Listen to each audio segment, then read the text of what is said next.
Bonjour à tous. Devant moi, j'ai le Nothing Phone 4A et je vais vous montrer comment changer le fond d'écran sur cet appareil.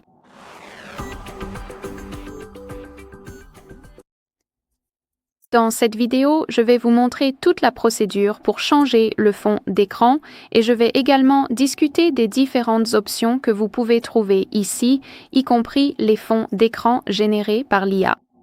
Commençons donc par ouvrir les paramètres. Ici, faisons défiler et trouvons l'option Personnalisation.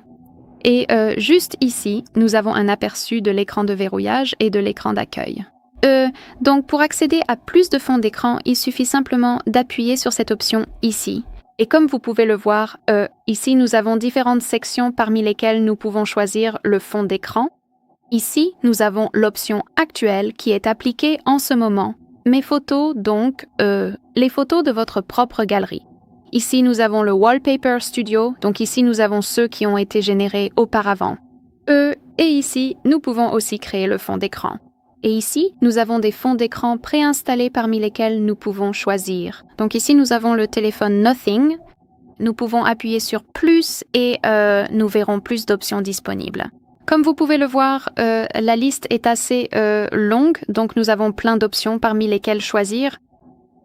De plus, ici nous avons les couleurs, donc si vous préférez avoir une couleur unie appliquée ou en fait un dégradé comme dans ce cas, vous pouvez l'appliquer. Donc tout d'abord, laissez-moi vous montrer comment appliquer un fond d'écran standard classique, un fond d'écran statique et ensuite je reviendrai sur ces fonds d'écran générés par l'IA. Alors laissez-moi peut-être choisir cette option. Il suffit donc d'appuyer dessus. Et ici, nous pouvons choisir l'option pincer pour recadrer. Évidemment, cela fonctionnera mieux sur différents... Oh, donc en fait, ce n'est pas un dégradé. C'est à cause de ces options. Désolée, c'est ma faute. Donc évidemment, cela fonctionnera mieux avec différents fonds d'écran avec certains objets, mais vous pouvez en gros zoomer ou dézoomer.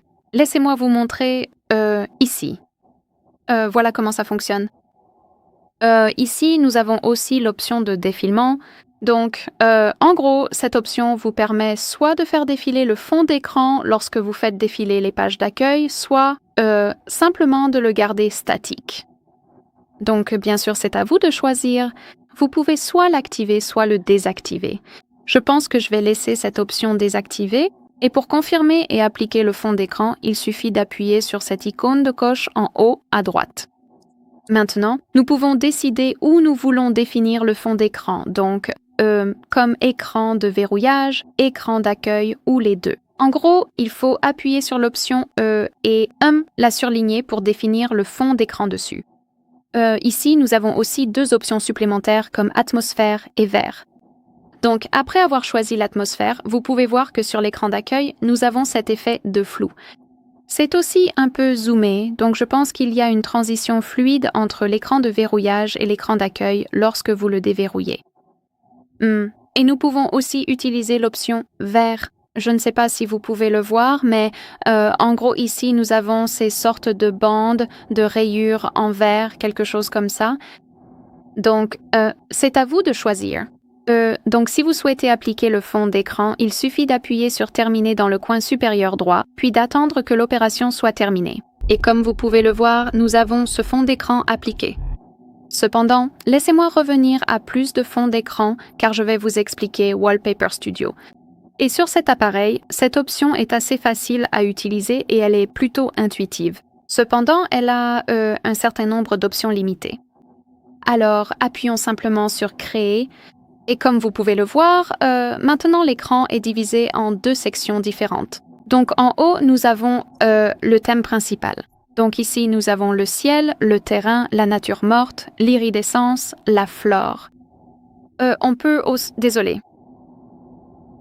Ce n'était pas ce que je voulais faire parce que je voulais expliquer la deuxième section où nous avons les effets.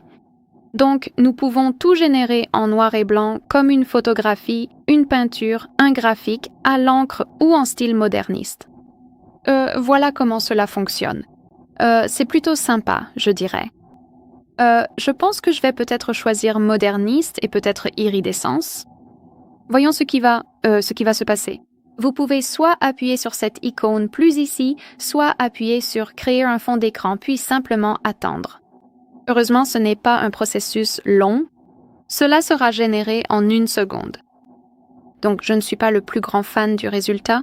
Mais ici, vous avez l'option de recréer, ou vous pouvez simplement appuyer sur Surprise Me et alors votre appareil choisira automatiquement les options qu'il souhaite vous montrer. Donc, comme vous pouvez le voir, dans mon cas, c'est quelque chose comme ça, et voyons. Bon, définissons-le comme fond d'écran. Il suffit donc d'appuyer sur Définir comme fond d'écran. Et encore une fois, on a ce geste de pincement pour recadrer. On peut changer le défilement, choisir si on veut l'activer ou non, puis appuyer sur l'icône de validation pour confirmer. Je ne suis pas sûre de vouloir cette option d'atmosphère. Je ne suis pas non plus un grand fan de l'effet vert, donc je vais juste laisser comme ça et appuyer sur Terminer. Et comme vous pouvez le voir, le fond d'écran a bien été appliqué. Très bien, ce sera tout. Merci beaucoup d'avoir regardé. Merci de vous abonner à la chaîne et de laisser un pouce en l'air.